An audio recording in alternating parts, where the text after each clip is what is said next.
우리나라를 석권한 중고거래 플랫폼, 뭐 여러분도 다 아십니다. 저도 써봤습니다. 당근마켓이죠. 그런데 이게 이제 영어로 하면 캐럿이 됩니다.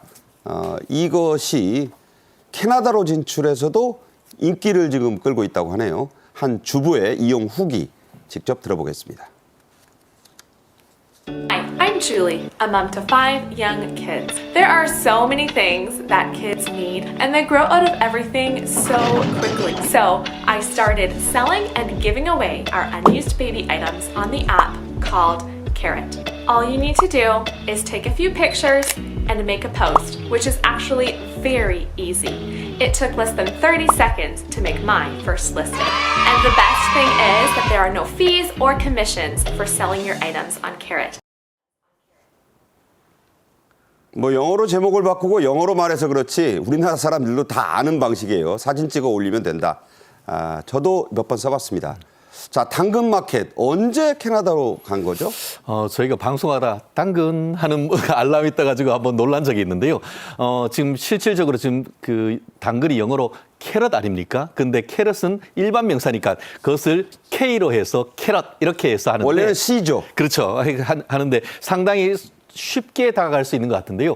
말씀드린 것처럼 글로벌 당근 서비스 캐럿 누적 가입자가 200만 명을 돌파했다고 합니다. 엄청난 것 아니겠습니까? 대단하네요.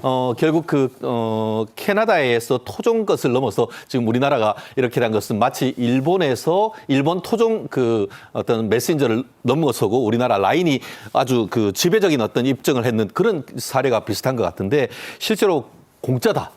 수수료 없다. 이런 부분이 굉장히 다가가는 것 같고 결국 오래 쓰면 거기에 광고 수익을 하는 그런 어떤 우리나라의 어떤 앞선 모델이 캐나다에서도 지금 캐나다에 있는 뭐 전국 실질적으로 지금 상당히 많은 사람들이 쓰고 있는 것 같은데요. 실제 지금 캐럿이 2022년부터 토론토, 밴쿠버 이런 주요 도시에서 서비스를 하고 있고 지금 실질적으로 서부에 있는 프랑스어를 쓰는 퀘벡 지역 외에는 네. 사실상 그 넓은 캐나다 영토에 캐나다에서 대한민국 캐럿이 상당히 어떻게 보면 깃발을 올리는 그런 기세인 것 같습니다. 퀘벡 사람들도 뭐 불어 서비스 하면 되니까. 그렇죠. 어려운 것도 아니죠. 어려운 것도 아닙니다. 네. 그리고 그 사람들도 영어로 하면 다 통해요. 캐나다에서는 주로 어떤 물건들을 캐럿, K입니다. K. 이 캐럿으로 주고받습니까? 모든 물건입니다. 네. 거의 대부분 물건이고 우리가 당근 거래하는 거와 거의 비슷하다고 보시면 되는데 캐럿은 캐나다 대표 플랫폼인 키지지까지도 추월할 정도입니다. 지금 뭐 엄청난 흥행을 올리고 있는데 옷 화면에서 보시듯이 뭐 인테리어용 소품, 가전, 뭐 가구, 화초. 화초도 하네요. 그렇습니다. 이건 뭐 키우던 화초도 이렇게 당근으로 중고 거래를 할 수 있는데 재밌는 것은 뭐 온갖 것들이 다 거래될 수 있는데 거래할 때 우리는 뭐 편의점이나 공원이나 버스 정류장에서 당근이세요? 이렇게 그렇죠. 물어보거든요. 그렇죠. 근데 여기서는 그게 아니라 별명, 닉네임. 뭐 닉네임으로 이제 가칭 부르는 그 네임을 이름을 이제 불러서 로즈 84세요? 뭐 그렇게 물어보는 그렇습니다. 미키 17이에요. 뭐 이런 식으로 이제 확인하는 그런 과정을 거치게 됩니다. 네. 자, 캐나다에 말씀드린 대로 이 기존에 잘하고 있던 중고거래 플랫폼 키지지를 이 캐럿 마켓이 앞지른 이유가 있다고요? 그렇습니다. 실질적으로 캐럿 같은 경우에는 최대 50km.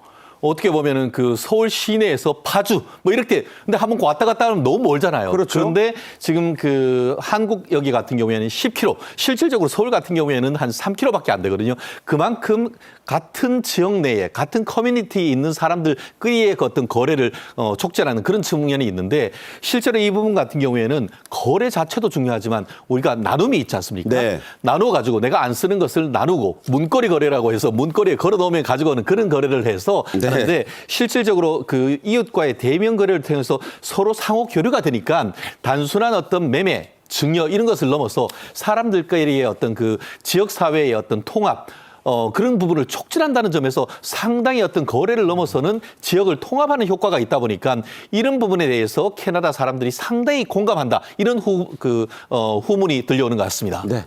매너 온도 대신에 캐럿 스코어를 쓴다. 지역에 맞게 이제 서비스를 하는 거죠. 일일이 사연을 쓰는 게 귀찮은 분들도 있어요. 눈도 좀 침침한 분들은 이게 사연 쓰는 거 별로 싫어합니다. 그래서 AI를 도입해서 할 수 있는 시스템을 쓴다죠? 그렇습니다. 이른바 뭐 이제 우리가 흥행할 때 히트다 히트 그러는데 편리하다 편리해. 그러니까 너무 편리한 거죠.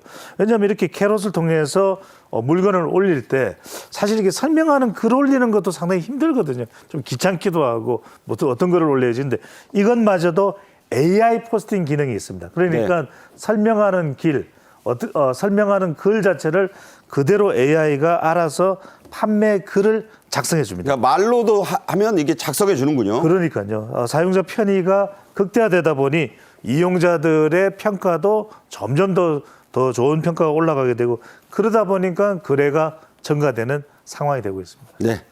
자, 이제 한국 당근으로 돌아오겠습니다. 우리나라에서는 마지막 남아있던 미지의 영역, 미개척 영역이 이 부동산, 집거래였어요. 그런데 이제는 중고거래 앱으로 부동산까지 거래하는 분들이 갈수록 늘고 있다죠. 그렇습니다. 저도 당근 이용하는데요. 오늘 아침에 봤더니만 슈퍼카 3억 5천만 원짜리 슈퍼카도 올라왔고 봤더니 저도 이 부동산 거래를 이렇게 딱 클릭해 놓으면은 관련되는 것들이 계속 올라오거든요. 그런데 저도 15억짜리 그 지하 상가도 봤는데 15억짜리. 예. 그런데 최근에 봤더니만 제주도에 있는 50억짜리 호텔까지 올라왔다는 겁니다. 호텔을 그냥 그러니까 이렇게 하면 중고거래 앱으로. 너무 큰 것 같지만 실제로 지금 말씀드린 것처럼 오피스텔이나 아니면 내가 살고자 하는 그 주택과 관련되는 직거래, 매매, 임대차, 전세, 월세 이런 부분들이 상당히 많이 올라오고 있는데요.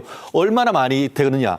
실질적으로 2022년 같은 경우에 한 7천 건 정도 됐는데 네. 작년 2024년 같은 경우에는 작년 7월까지만 해도 한 3만 4천 건으로서 거의 5배 이상 는단 말이에요. 그러면서 왜 이렇게 느느냐? 실질적으로 서울에 웬만한 매매 그 아파트 하면 한 10억 정도 되는데 그러면은 부동산 중개 수수료만 한 500만 원 정도 된단 그렇죠. 말이에요. 한 4~5% 받죠. 그렇죠. 그러니까 이거 직거래를 해가지고 거래되면은 그만큼 이익이 되는 건 아닙니까? 거기다가 그것을 떼가는 수수료도 없다 보니까 그만큼 요즘 경제가 어려워지고 주머니가 팍팍하다 보니까 특히 이런 그 커뮤니티를 이용할 수 있는 당근 거래가 무럭무럭 늘고는 있는 것 같습니다. 네. 어렵게 자격증 따서 영업하시는 공인중개사분들 좀 갑갑한 상황이 될 수 있습니다. 이런 직업의 변화는 있는 거죠. 하지만 자 이렇게 수수료 아낀다고 막 거래하다가는 탈이 날 수도 있습니다. 어떤 점을 좀 법적으로 준비해야 될까요? 그렇습니다. 말씀드린 것처럼 그 직거래는 직거래라고 나옵니다. 그런데 마치 직거래도 아니면서 그 공인중개사가 하면서 직거래인 것처럼 올릴 수 있는 그런 케이스도 있고 그와 같은 것처럼 거래가 많이 늘다 보니까 자꾸 사기 거래 같은 것도 자꾸 느는데요. 어디든 새로운 영역이 되면은 거기에 마치 그런 식으로 해서 그 사기 거래 같은 것들을 자꾸 올리는 부분이 있는데 이런 부분에 대한 것도 빅데이터를 통해서 계속 개선해 나간다고 하면은 아마 직거래도 활성화될 것 같은데 말씀드린 것처럼 허위 매물 옛날엔 자동차의 허위 매물 중고차에 많았는데 네. 이제는 이런 식으로 해서 굉장히 싼 것처럼 해서 연락해 보면은 사실상 허위 매물인 케이스가 있기 때문에 이런 부분에 있어서는 그 업체 자체에서 이 걸러서 스크리닝하는 기능 이런 부분도 올려야 되고 더불어서 가끔씩 보면은 무자격자 공인중개사가 없는 사람이 마치 직거래인 것처럼 해서 수수료를 받을 수 있는 이런 부분도 있기 때문에 국토부라든가 이런 부분에서 무자격자의 어떤 그 공인중개 행위 이런 부분도 제도적으로 규제해 나가야 될 부분이 있는 것 같습니다. 네. 조심하셔야 됩니다. 싼 것일수록 조심하셔야 됩니다. 특히 수수료를 좀 절약하려는 젊은 층들 이런 점들을 좀 각별하게 주의하셔야 한다고 하는데요. 직접 살펴보겠습니다. 당근마켓에서 집 구할 때 집주인 인증 꼭 확인하세요. 당근마켓 내 집주인 본인 인증을 한 매물에 집주인 인증 마크가 부여됩니다. 이번 조치는 부당한 부동산 표시와 광고 및 거래 행위로 인한 피해 예방을 위해 부동산 직거래 플랫폼 운영 가이드 배포 및 권고에 따른 것으로 부동산 직거래 플랫폼과 모니터링 기관 등이 함께 소비자 피해 방지 방안을 논의한 결과인데요. 이번 조치를 통해 집주인이 인증한 진짜 매물 비율이 점차 증가할 것으로 기대하고 있습니다.